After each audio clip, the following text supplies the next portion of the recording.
Bienvenidos de regreso a Biblia y Teología con el Dr. Larry Trotter. Esperemos disfruten el siguiente episodio.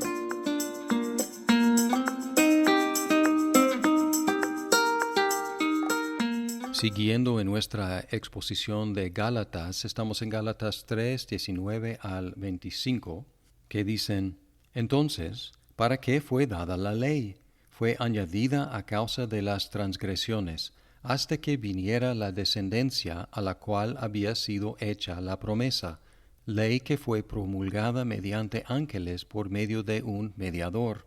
Ahora bien, un mediador no es de una parte solamente, ya que Dios es uno solo. ¿Es entonces la ley contraria a las promesas de Dios? De ningún modo, porque si se hubiera dado una ley capaz de impartir vida, entonces la justicia ciertamente habría dependido de la ley. Pero la Escritura lo encerró todo bajo pecado, para que la promesa que es por la fe en Jesucristo fuera dada a todos los que creen. Y antes de venir la fe, estábamos encerrados bajo la ley, confinados para la fe que había de ser revelada. De manera que la ley ha venido a ser nuestro ayo para conducirnos a Cristo, a fin de que seamos justificados por la fe.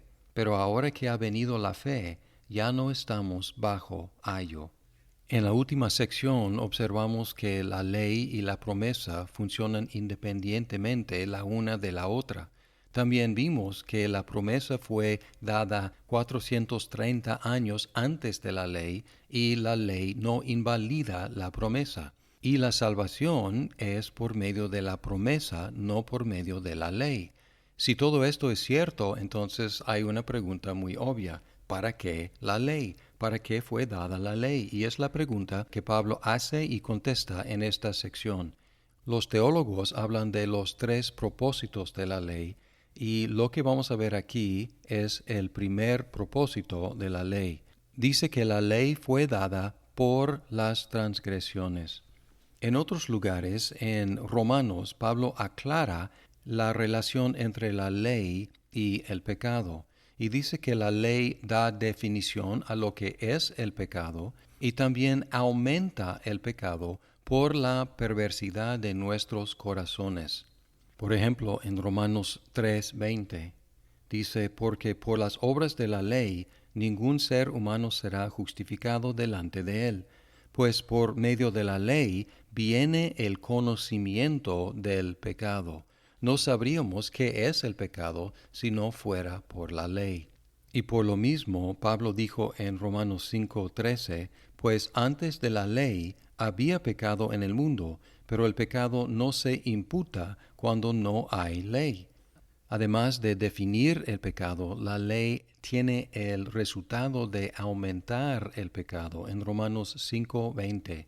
Y la ley se introdujo para que abundara la transgresión. Pero donde el pecado abundó, sobreabundó la gracia.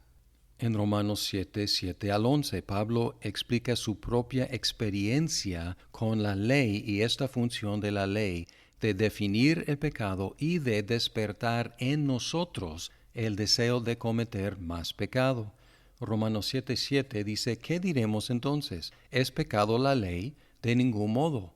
Al contrario, yo no habría llegado a conocer el pecado si no hubiera sido por medio de la ley, porque yo no habría sabido lo que es la codicia si la ley no hubiera dicho: no codiciarás.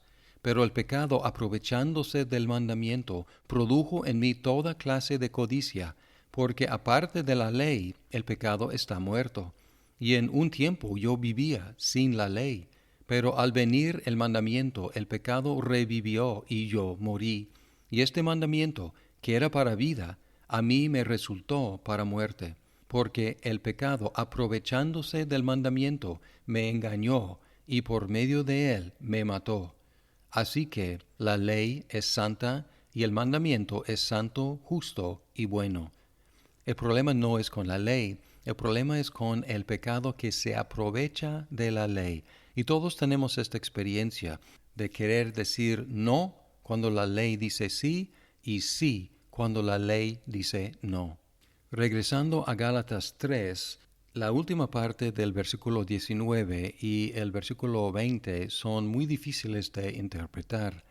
19 concluye con ley que fue promulgada mediante ángeles por medio de un mediador.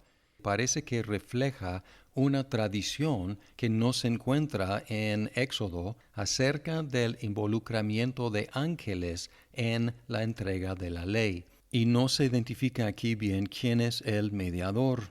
Habla de los ángeles y también habla del mediador. También el versículo 20 está difícil de entender en el contexto, pero en sí, solito, se entiende perfectamente bien. Dice, ahora bien, un mediador no es de una parte solamente, ya que Dios es uno solo. Entonces, en sí significa que Dios no necesita mediador porque Dios es uno. Y si no hay otra parte, no hay con quien mediar. Pero el contexto no es muy claro lo que significa. Pero hay una solución bastante sencilla que prefiero y es: la ley fue dada en una forma mediada. Llegó por medio de ángeles, llegó por medio de un mediador que posiblemente es Moisés, pero la promesa llegó directamente de Dios a Abraham. No llegó en una forma mediada, sino en una forma directa. Y luego, regresando a la cuestión del propósito de la ley, en el 21, Pablo hace la pregunta: ¿es entonces la ley contraria a las promesas de Dios? Y contesta: de ningún modo.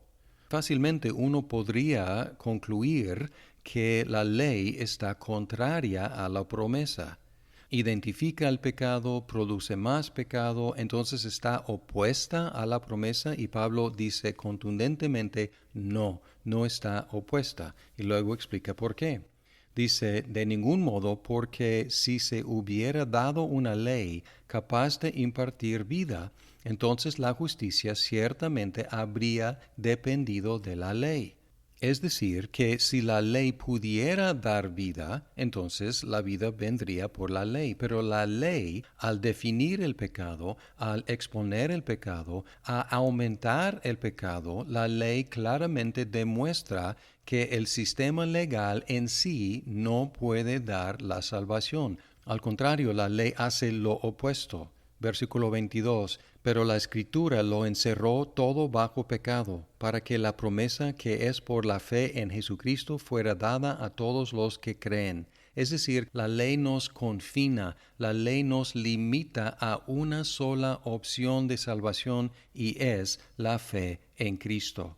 Versículo 23, y antes de venir la fe, estábamos encerrados bajo la ley, confinados para la fe que había de ser revelada. Aquí se presenta la ley como un carcelero que nos mantiene encarcelado con una sola opción de salir: es la fe en Cristo. Y aquí lo presenta en una forma temporal. Es que la ley servía mientras se esperaba la llegada de Cristo. De manera que la ley ha venido a ser nuestro ayo para conducirnos a Cristo. Y luego cambia la imagen de la cárcel a la escuela, o al hogar y la escuela en el hogar. Dice, de manera que la ley ha venido a ser nuestro ayo para conducirnos a Cristo, a fin de que seamos justificados por la fe. Es decir, que la ley ha sido como nuestro guardián, o como nuestro tutor, o como nuestro pedagogo, nuestro maestro, nuestro disciplinario, para conducirnos a Cristo, para que seamos justificados por medio de la fe. Así que la ley no está en contra de la promesa, al contrario, la ley nos restringe a una sola opción, que es creer la promesa, creer en Cristo Jesús. Concluye diciendo que, pero ahora que ha venido la fe, ya no estamos bajo ayo. Y es como un pivoto este versículo que concluye esta sección y nos prepara para lo que sigue. Por lo pronto podemos concluir que la ley tiene este propósito de encerrarnos bajo el pecado para que confiemos en Cristo. en un nivel temporal para el pueblo de Dios esperando la llegada de Cristo y también en una manera personal, porque cada persona tiene que llegar a desesperarse de su propia capacidad de guardar la ley para que vea a Cristo y para que confíe únicamente en Él. Es el primer propósito de la ley, conducirnos a Cristo. Y si la ley ha funcionado en tu vida para conducirte a Cristo, ha servido su propósito y ha servido el propósito de la promesa.